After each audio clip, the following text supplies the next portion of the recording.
All right. Welcome to Unraveling Success. I am very excited today for our guest, Norma Jean Jofs, to join us.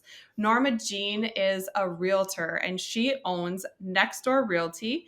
Norma Jean lives in Aurora, Minnesota, with her husband, Mike. They have two grown children, and I know one of the biggest loves of her life is her grandson. Um, in her spare time, Norma Jean really honestly at the end of the day just loves people. She loves spending time with family and friends and especially her grandson because I know I see just a ton of pictures of him and it's absolutely adorable. And so in her previous careers before real estate, Norma Jean, you did a lot of different things: a bank teller, waitress, bartender. You did pampered chef for 14 years, and you did some work in kindergarten classes as well as coaching both swimming and coaching volleyball. So very, very busy. And again, it just shows that you really love people. Like everything's very social. So I can relate to that because I am wired actually very social myself. So welcome, Norma Jean. Thank you for having me. Yeah, I'm excited to chat and have you share your story today. But let's start with what would your definition of success be? So, actually, I've really thought about this question. I know everybody thinks that success is like having money and fame, but for me, success is really quite subjective. In all honesty, some days it's getting out of bed. That's very successful. I mean, because let's face it, some days you just don't want to get out of bed. Um, Making your bed. So in the grand scheme of things, I think that every day it changes for me, but it's in the end, it's working hard, learning from failure, persistence. Um, I heard one time somebody saying falling down 9 times and getting up 10. That's Yeah, success. yeah, I agree. Um, the grittiness of it, right? Right. Like it's Right. you have a good bounce back factor. I was on a podcast years ago and they asked me what my competitive advantage was. And I said, I think it's actually that I have a good bounce back factor. Like I Mhm. don't and it's not even intentional. It's just actually a part of like who I am. I doesn't nothing gets me down for that long. Right. So Right. I have a my perception is that you are the same way in that Yes. regard. Exactly. Exactly. It's like, okay, well, let's just figure out okay, we can't do it this way, so we're going to do it this way. Exactly. Adaptability. Right. Yeah. Exactly. Exactly. Well, and they say that there was, and I can't remember who said it. It's a really famous quote. It's the people who survive are not the strong. It's not the smartest. It's the person most adaptable to change. Yeah. So, Yeah. It's funny because we're talking about adaptability and I just saw this and I'm going to butcher it because it was really kind of just in passing, but it caught my attention. We talk about IQ and right now there's right. EQ and leadership and EQ is like a big buzz. But they were actually, it was like, it wasn't AQ, it might have been AQ, but basically what they were talking about is the adaptability of a Mhm. person or adaptability of a team and how EQ is important, but the adaptability given like the where society is headed and how fast things are evolving, that one of the key indicators for success is actually your adaptability, not Right. just personally, but then also like as an organization as well, which Right. is true. And I Right. don't think that's been talked about a lot. I think we'll probably be hearing more and more about that futuristically. So, Correct. Yep. I mean, and I'll be the first to say, sometimes change is scary, but you've got to change. I mean, yeah. Yeah, I agree with you. It's good to hmm scare yourself every once in a yep. while, right? Oh, absolutely. Absolutely. Yeah. So share a little bit about your story. One of the things that I really like about your story is that you've been in real estate now for 10 years. Right. So That means Mhm. before 10 years, you were doing all kinds of stuff, including raising a family. So talk a little bit about your journey to real estate. Like what did that look like? How did you end up arriving there? And I mean, you do a lot in real estate now between rentals, or you own rentals, you own vacation rentals as well, and then you also sell real estate. So obviously that whole, I mean, it hit a chord with you. It's your thing. Right. Um, but what was the journey like from, choosing to raise your family and prioritize that as your children were growing, and then, your journey of where real estate became what it is today for you? Okay, well, actually, it started even when I was a little girl. First of all, I've always loved selling things. I can remember when I was in second grade, they always had the Tom Watts showcase that always would come out. I don't know if you remember that. You're probably a little bit younger than me, but I always thrived on that. It was just basically it was a suitcase full of junk, and Mm-hmm. then you could earn something by selling all of this junk. And I loved doing that. I loved going to my neighbors. I lived in the country. So, I mean, you'd have to drive 5, 6, 7 miles to go and sell something. Um, right then, and I mean, at that age, I knew I loved selling things. I loved talking to people, just hearing about people. I loved going into houses. I really think that that was probably where a lot of it started. Um, so fast forward to getting married and stuff. I worked as a teller at the Norwest Bank in Virginia, which is now well known as Wells Fargo. Okay. I always loved that. Always excelled in selling things because you always had to upsell when you were working in a bank. And then I ended up getting pregnant. And somebody had asked me while I was pregnant, where do you see yourself in 10 years? Actually, it was the president of the bank that asked me that. And I'm Okay. like, well, in 10 years, I actually see myself in your chair. I actually told him that. Good. Well, it didn't happen quite like that. As much as I love the banking industry and I love numbers, there was a teller right next to me, and she had always said to me, she's like, your babies are young only once. I really Mm-hmm. think you should consider staying at home with them. And I was like, no, I'm not going to be a stay at home mom. It's not a Mm-hmm. glorified job or anything. And then I held my baby for the first time. And I was like, there's no way I can go back to work. So I stayed at home with my children for, mm, see, my son was in kindergarten. So I want to say maybe 7 years. Mm-hmm. And in that 7 year period, I started selling Pampered Chef because I just needed to get out of the house. Mm-hmm. Mm-hmm. I just it got to the point where you're in the house with toddlers and stuff like that, that I just needed to have adult conversation. And so it was a way for me to just get out of the house. So I Yeah. sold Pampered Chef. My girlfriend talked me into it, and it was very scary because at that point, I'd been home with babies for approximately 6 years or so, 5, 6 years. Mm-hmm. And all I knew was baby talk. I was like, how do I talk to adults? Was, I just knew that stuff we as moms with our littles that you know, you're using, gotta go pee, that kind of stuff, Yeah. nighttime, that. So it was all like little kid stuff. And my very first Pampered Chef show, I was very nervous. So I actually had a few drinks before I did my first Pampered Chef show to Yeah. loosen myself up. Yeah. It was a success. That's awesome. So yeah, so from there I did my Pampered Chef. I got into coaching and stuff like that. And that was just on the side again, keeping my kids Mm-hmm. were obviously gym rats at this point because I was still working with kids. Mm-hmm. My children got into school, kindergarten, first grade, and that's when I decided to start working in the school in the kindergarten classroom because my love is kids. I absolutely love little kids. Yeah. I was there for 9 years. That whole time I was coaching swimming, coaching volleyball.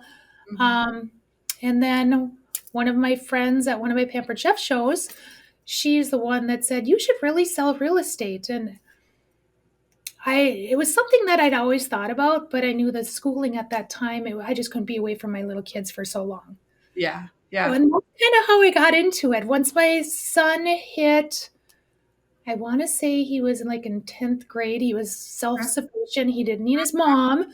Right. You still need their mom. Even my children are 28 and 24 or 20, Just 24 and it just 27. changes, right? They still need Oh, you. yeah. I still need my mom. Yep. They still need me. So when he got to that age, that's when I did my real estate. I went to real estate classes, drove down to the cities, spent a week in the cities. At that time, it was in person. I'm more of an in person learning person. Same. Um, got my real estate license, and that's where it started. That is where it started. So, Yeah. And what year was that? I think it was 2013. So 2012 is when I started doing the classes, and then 2013 I did. It was like February 2013 that I got all my licensure then. Nice. Yeah. I think it's funny because when I'm thinking of, as we've talked so far, when, you are really social and you love people, Right, and and then I think in that instance, then sales just kind of comes natural because it's not something that's forced or that you have to be stuffy about, like follow this real specific sales process, right, but it's right, actually just something that naturally happens when you're good at connecting and relating with people. right, So, and then you become good at it because it's happening authentically, but you're also good at connecting and reading people, and so sales just becomes like natural. It's right, not. Yeah, yeah. right.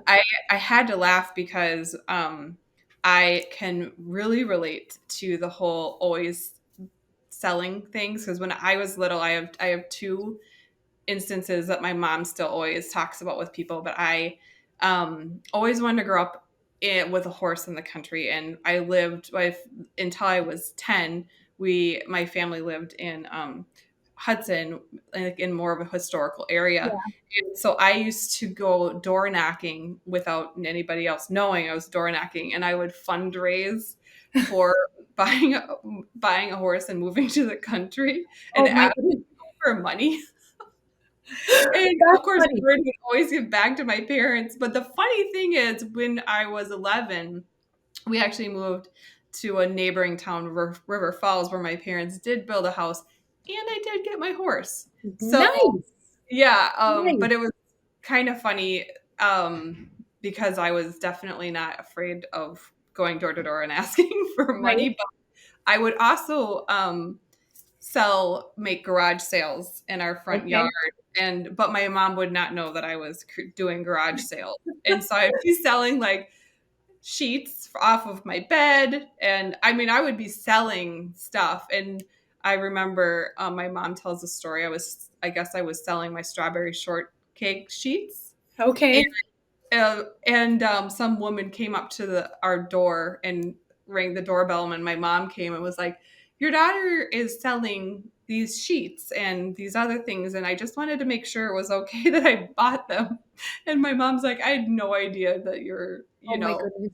they're selling stuff. So um sometimes it's funny to see the thread, like from when you're young, and when you're doing these things, and then you flash it forward to what you're doing now, and Right. how there's just such a thread that stays in your life, right? That stays the Right. same. Well, Yeah. it's funny you bring up a memory from your childhood, and it spurred one from my childhood, of selling things, entrepreneurship. And Yeah. I look back at it now, and I laugh. My grandma would always say, "You could sell ice to an Eskimo," and I'm like, "Oh, grandma." You say, "Oh, grandma, no, I can't." She's like, "No, really, you can." And my husband says the same thing. Yeah. But it reminded me of, like, do you remember like when you get lots of snow? We get lots of snow up here in northern Minnesota. But when the snow would get really hard on top, I can remember carving out like ice or making like rivers. And you take the top snow off, and underneath it would just be like crystals. The Yeah. snow would be crystals. I used to sell crystals to my classmates. This little country schoolhouse. There was like literally 2 rooms, and I would sell handfuls of snow crystals. And another thing that people would buy them. And then That's another thing always we did is cool. we made stickers. We made stickers. One of my girlfriends and I, we'd make stickers. And so it was just construction paper. It was like on our off time. They'd be smiley face stickers or flowers. And on the back, we'd rub Elmer's glue and we'd Uh-huh. let it dry. And then they were lick stickers and we'd sell them. Oh my gosh, that is so funny. And people would buy them. So, I mean, you just, when you said that you did that as a kid, do fundraising, I'm like, oh my gosh, I did that kind of stuff too. I So, know, it's so funny. It's so funny. Yeah, I flash back to that often. Oh, yes, yeah, you're it's right. We do have a lot in common, Beth. A lot in common. It clearly stems back to, I think that was like first grade I did that. So yeah, it stems yeah, back I to would have that. yes, it would have been similar Yep. time frame because we moved when between 4th and 5th grade year to River Falls. Um Okay.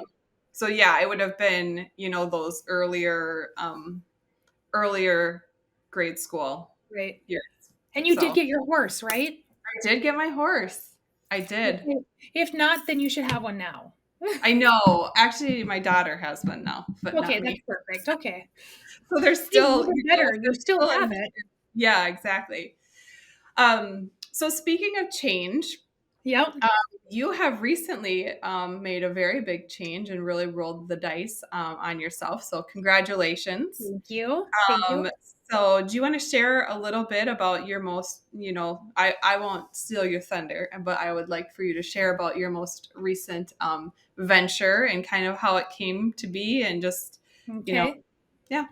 Okay. So it was probably 2 years ago that I started a title company, and actually, it might have been a little bit more. It was like during COVID years. I started Hmm. a title company because what I was seeing was that was the time when, you couldn't go into places with people, but yet it was still considered something that was it was a An I can't essential. remember Are an you an essential essential business. Yes, an essential business. Thank you. worker? And I struggled with the fact that I worked with a lot of like people that were alone, elderly people, and it Hmm. got to the point where at that time they were selling their houses and they couldn't go I couldn't go into the closing rooms with them. So I thought, why not have something where uh, we're like I'm catering to people that need that hand holding. So Hmm. at that time I reached out. I got in touch with a title company that wanted to do this more title company where we come to you rather than you come to us. Hmm. So that was, and at that time I was renting space. Once I got it off the ground, I was renting space. And it was this January, my husband and I were in South Carolina. We took a month vacation, but it's never a vacation for me because I can't sit still. So right before we left for vacation, somebody in town here in Aurora, they had talked to me a few years ago and they said, "Hey, have you ever thought about buying this building?" And ironically, it's where I first started my real estate adventure was this building. And I'm like, no, I'm not gonna no, I just don't want a commercial building. So I went to South Carolina with my husband and I'm like, you know what? I think I'm gonna buy the building for my realtor for my title company. He's like, well, yeah, if you, great. So again, I put in the purchase agreement. I was put it in on our drive to South Carolina. And the more I started thinking about it, I'm like, you know what? Maybe I should just start my own real estate company. And Hmm. so it was in South on the road to South Carolina while I was in South Carolina recovering from surgery that that is where the baby was born, Nice. if you That's will. awesome. So I mean, that whole vacation that I wasn't showing houses, I was on the phone to Department of Commerce writing purchase agreements, talking to legal lawyers about all this stuff that I did not know that I had to do. Yeah. That's where it was born. So um, I named the name of my company Next Door Realty. Uh, I have a lot of rentals, and I have, people would say, "Well, how many rental units do you have?" And I would always say, "Well, currently I have XYZ doors." Like I had, I'd say I had 5 doors, I have Yeah. 6 doors, I have Okay. 8 doors. because that's how many rental units I'd have. But I'd always say, but I'm always looking for my next door. Always looking for my next I door. love that. And that's how I got Next Door Realty. Oh, that's brilliant. So, yeah. Yep. So really that just all started in January. January, I think it was like January 5th, 7th, I can't remember. Okay. So from the beginning of January, and then when did you officially announce? Because it wasn't that long ago that you announced March 5th. George. March March 5th. 5th. Yep. So really 2 months. 2 months. 2 Yep. months. Yeah.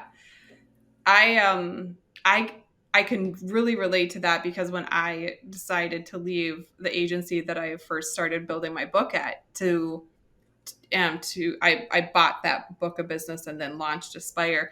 I thought I was going to have to do financing. Insurance books is difficult because Okay. there's no collateral. Like, how are Right. they going to take a policy from you? So it gets to be a little bit dicey. Um, anyway, so I thought I was going to have to go SBA. And, Okay. there's a long tail on those loans. And so I was Right. actually thinking it'd probably take me 6 months, is in my head. But I ended up having the good fortune of running into a banker that I showed my plan to. I already had 10 years in the industry, actually, I guess at that point, 13. And he rolled the dice on me. And so I was fully up and running within like, it was 2 months or less even. And Right. so how I know for me that timing was like I thought I was going to have time to do, mission statement and take time on my logo, and all of a sudden I'm like, "Oh, I am hitting the ground running and I do not have a lot of pieces that I thought I would, you Right. know, have the luxury of time to define." Right. But once your funding goes through, you're just like, "Well, here we go."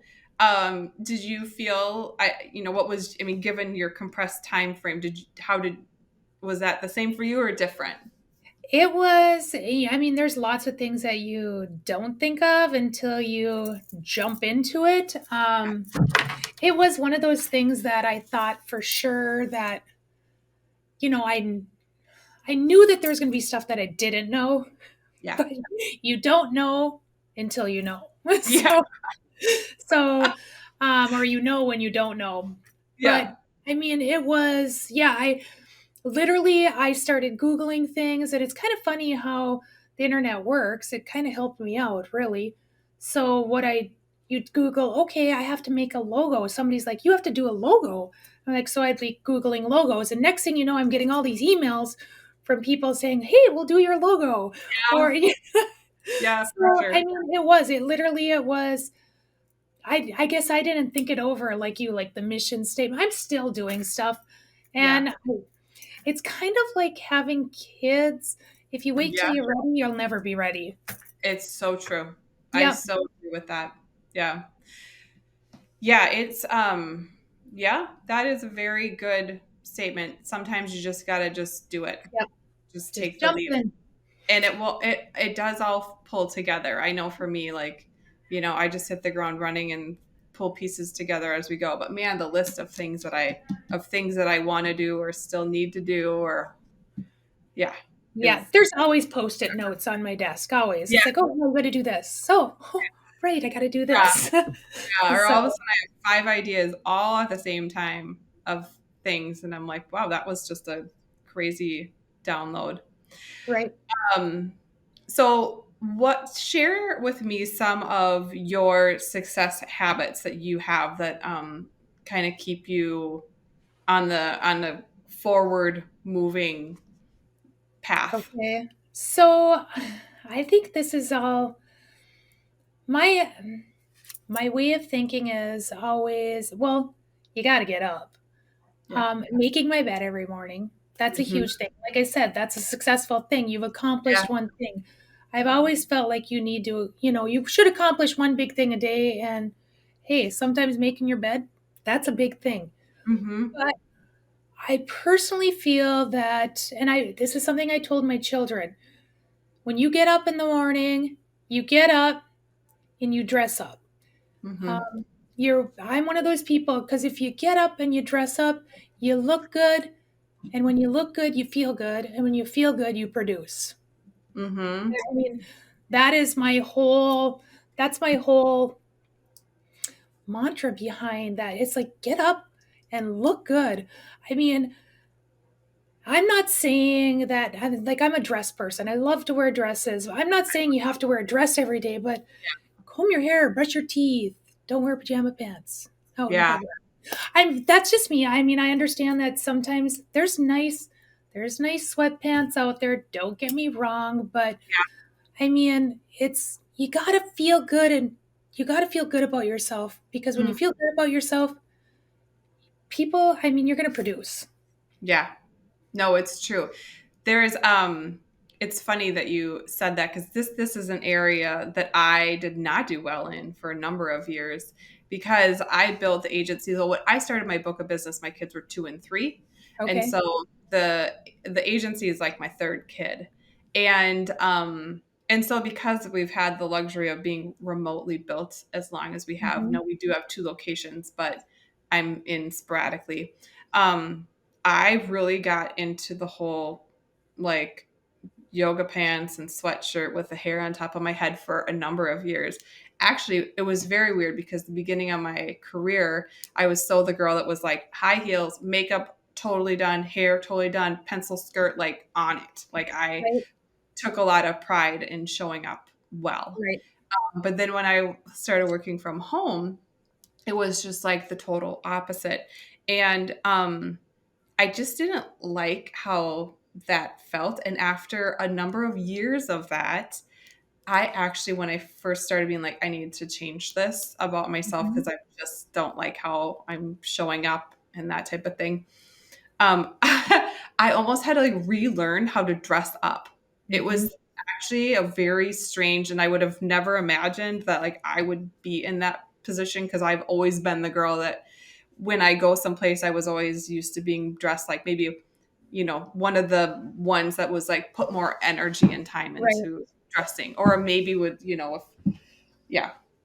So, then I took a course through a coaching program and it was on enclothed cognition. I don't know if you've ever heard that I've term never before. heard of it. No. So it's the in it what they what it is it's the fact that our brains are basically how we are dressed. Your brain perceives it, and then we show up in that same way. So if you're Okay. in your sweatpants and your sweatshirt with your hair on top of your head, um, how your brain is having the signal like, hey, we're chill and we're loungy and we're whatever, and it's harder to Hmm. be like on your A game versus Right. if you wake up and you do your hair and you Yep. take time to like take care of yourself and prepare yourself Right. and to dress well, then your brain tells you, hey, you look good, you be on your A game, and Mhm. then You've yeah. got this. You've got Yeah. this. I can handle anything life throws at me. Absolutely. And Absolutely. yeah, and so it's probably been for me, it's probably actually been probably like the last over a year, probably a year and a half, where I've just been like, yeah, that whole, and if I do wear loungy stuff now, it's like by choice. It's like, Right. okay, it's a Friday, you have half a day of online meetings where nobody sees you and you're just going to put a bow on a few things, tie up your week, and you're good, then Right. I'll make a choice intentionally, but it's not like a habit that I allow Right. myself to fall Right. into. So it's a slippery And slope. it does, and it does make a difference. I mean, I even like to use the analogy when you, when I used to clean the house, I'd always put tennis shoes on. I'd always put tennis shoes on because when you put tennis shoes on, you have that perception that you're gonna move fast, you're doing things, you're going places. And so Mhm. whenever I would do my housework, I would put tennis shoes on. I would put Yeah. my slippers on because slippers are like, yeah, you kick your feet up, you relax. You put some exercise clothes on, you're out there to do some work. Yes, it's So, true. yep, That's it's great advice, and it's funny because um, one of the things I've really noticed about success habits is how small they are. Like yep, you mentioned, making your bed. I do the same thing. But I will tell you, in my entire life, I have only done that in the last year. But before Okay. that, I'd be the girl who would totally roll out of bed and I would not make my bed.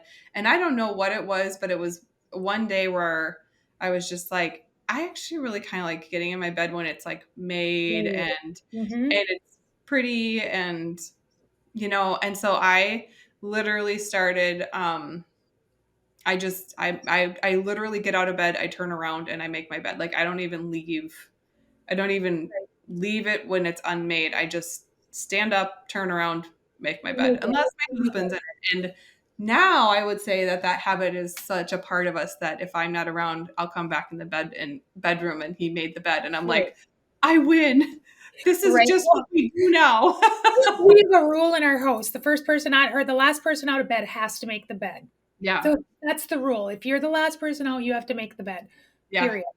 Well, and yeah. my joke always was somebody had said to me, "Why do you make your bed every day?" This was when I was a stay-at-home mom. And I'm like, Mm, "Well, if I leave the house, because as a stay-at-home mom, there's things that you think people are looking at. They're looking at how clean your house is and how your children are. I know it's very antiquated way of thinking, but that's just how I was. And I'd mm-hmm. always say, well, if somebody breaks into my house, I don't want them to think I'm a slob and have a messy bed. But Uh-huh. so people would be like, that's the most ridiculous thing I've ever heard of. But I really think that definitely sets your day up because It at does. least you accomplished one thing, making your bed. Mm-hmm. So Mm-hmm. Yeah. No, I agree with you very much, and it's been I don't know. There's just something that just makes you feel it's more peaceful. It right. kind of just ties back to the whole idea of how much your surroundings matter, Mm-hmm. and like having a clean desk, having a work area that's not cluttered, and having a room where, like, oh my gosh, when I was in my 20s, like my dresser was basically like my entire floor. My poor husband, we've been together for a long time and he lived through that. He Right. stayed. But now that's I there's no clothes on our floor. Like that's Yeah. just that doesn't happen. Right. So it's but yeah, I definitely it makes a big difference. Do you have any other success habits? Um, I like to spend at least I like to spend at least 45 to minutes to an hour a day on me. Mm-hmm. And so for a while there it was um I didn't have that. And I really think that I fell into depression because of that. Yeah. Now I get up every morning at 5. So I'm getting up every morning at 5. I go for a walk or I Mm-hmm. do exercise, and it's just me and a friend or just me. And Mm-hmm. that makes a big difference because when you are in a job like we do, like I do, you're out there in the public and people you give a lot of your energy to people and you just need that energy for yourself too. Yeah, I mean, Yeah. you need to do something for you. Yeah. So I think it's really important that you do stuff for you, not always do stuff for everybody else. Yeah. So It's true. Like you yeah, have there's an extra, the words I usually use for that is like we pour extra. right, There's an extra pour that's there and you can't sustain that if you're not filling your cup first. right, Um yeah, I that's actually one of mine as well is movement, and for me it has to be in the morning. So like I'm right. at the gym, well, I do classes at the gym Monday through Saturday. But Okay, Saturday one doesn't start early, but my during the week one start at 5:10. okay, And um so but I will tell you, like, I actually just have to, and I am not naturally a morning person, but 4:35 my alarm's yep, off and I am rolling straight out of bed because right, I yeah, and I it makes the world of difference even though I have to like drag myself. Like I do not want to get up. right. I I do hear not you. want to be, but the beauty of it though is like I'm pretty much halfway done with my workout before I'm even awake. Right. And there's something to be said about it because again, it's another thing that you've accomplished. And Hmm. I'm not going to talk for you, but and being a coach, it takes about 10 days to make it a habit. Hmm. 10 days to make it a habit. And I have an addictive personality. So that's good for people that have addictive personalities, knowing that, okay, it's 10 days. That's all you need to do is 10 days. The first 10 days are the hardest. Yeah. And after that, you start feeling so good. Yeah. It's true, and it's something I'm really protective of. It's I am a little um I'm definitely unique in the way that I have to do like typical Atomic Habits book. Like I have to anchor a lot of my workouts socially because I will bail on myself. Okay. Yeah. I Have wish a I had. partner that's not gonna bail out on you. Yeah, Yes. and I do, and I have a number of them. So I actually I coordinate like my entire schedule, both personally, professionally, and like workouts, the whole nine yards. On every Sunday, I do it for the week that I'm coming into, and I coordinate my workouts as one Right. of them. Like, who am I working out with on what day, and what are we doing to make sure Okay. that I like stay on the right path Right. because I will just have this I unfortunately will like show up for everybody else, but I have like the biggest wins when I'm by myself and then I'm like do it. I'm like, oh, I'm so proud of you. Yeah. You went to the gym all by yourself. And sometimes that's the hardest when there's nobody relying on you to be there. Yeah. It's hard to be accountable to yourself. Yes. But you're right. It's like when you do it, you're like, "Well, I don't know why that was so difficult, but yeah, go you." Yeah, I know. And you know the benefits and you know how important this is and you know what your day feels like when you don't do this. So Exactly. yeah, I am very consistent, but I'm also like wildly protective of making sure that I'm setting myself up in a way where I'm staying on that straight and narrow. Right. Because I know my natural tendency is to be like, oh, I'm just gonna sleep in just this one time. Yep.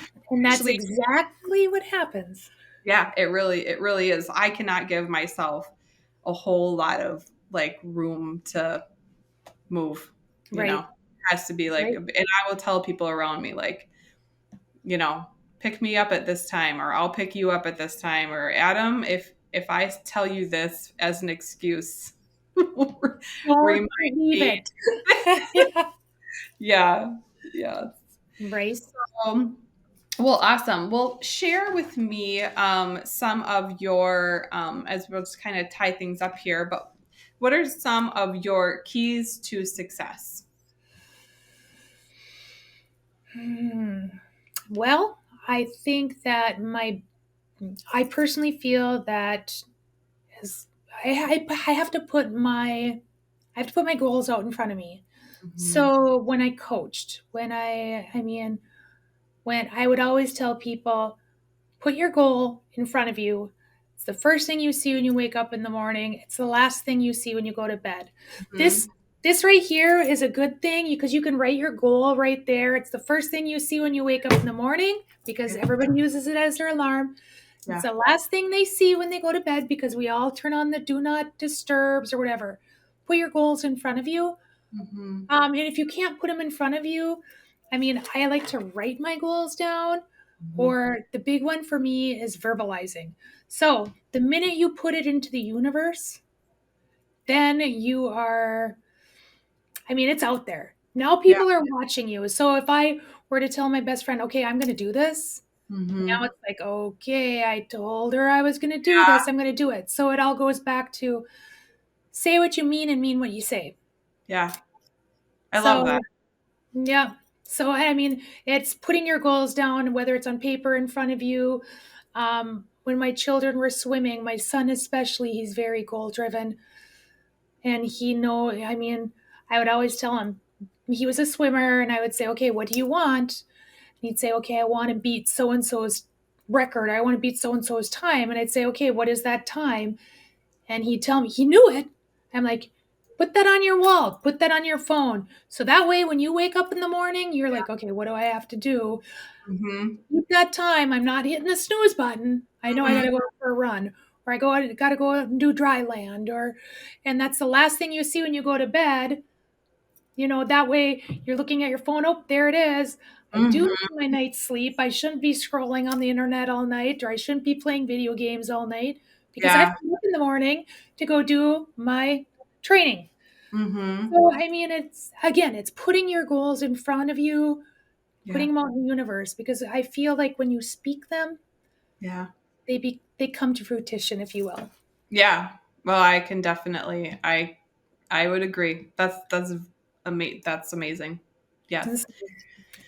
So, thank you, Norma Jean, for Yes, being on with us today. Thank you for listening to Unraveling Success, and to connect with Norma Jean, we will have all of her contact information in our show notes. thank you. Thank you for having me.